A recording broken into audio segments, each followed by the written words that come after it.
ഭവന നിർമ്മാണം, ആരോഗ്യം, കൃഷി, പശ്ചാത്തല സൗകര്യം എന്നിവയ്ക്ക് മുൻഗണന നൽകി 10,09,50,822 രൂപ വരവും 9,92,02,820 രൂപ ചിലവും 17,40,802 രൂപ മിച്ചവും പ്രതീക്ഷിക്കുന്ന 2005-2026 സാമ്പത്തിക വർഷത്തേക്കുള്ള അന്തിക്കാട് ബ്ലോക്ക് പഞ്ചായത്ത് കരട് budget vice president Sindhu Sivadas അവതരിപ്പിച്ചു.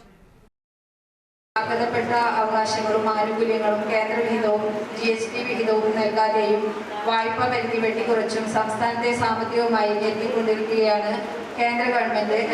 വയനാട് ചൂരൽമലയിലുണ്ടായ ദുരന്തത്തെ ദേശീയ ദുരന്തമായി പ്രഖ്യാപിക്കാതെയും നഷ്ടപരിഹാര തുക നൽകാതെയും കേരള ജനതയെ അവഹേളിക്കുകയാണ് കേന്ദ്ര സർക്കാർ.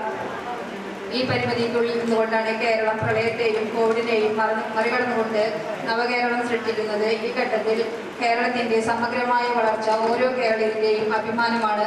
നമ്മുടെ ഭരണസമിതി അധികാരത്തിൽ വന്നതിന് ശേഷമുള്ള 5ാമത്തെ വർഷത്തെ ബഡ്ജറ്റാണിത്.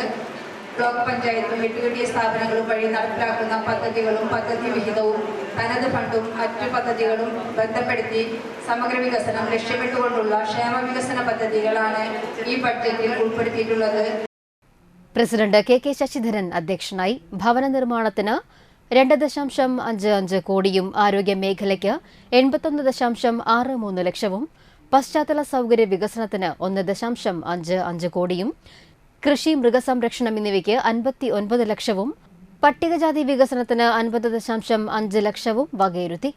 പഞ്ചായത്ത് പ്രസിഡന്റുമാരായ KS മോഹൻദാസ്, ശുഭ സുരേഷ്, സ്മിത അജയ്കുമാർ, ജീന നന്ദൻ, സൈമൺ തെക്കത്ത്, ജില്ലാ പഞ്ചായത്ത് അംഗങ്ങളായ VN സുർജിത്ത്, ഷീന പറയങ്ങാട്ടിൽ, ആസൂത്രണ സമിതി vice chairman KM Jayadevan, secretary P Sushama എന്നിവർ സംസാരിച്ചു.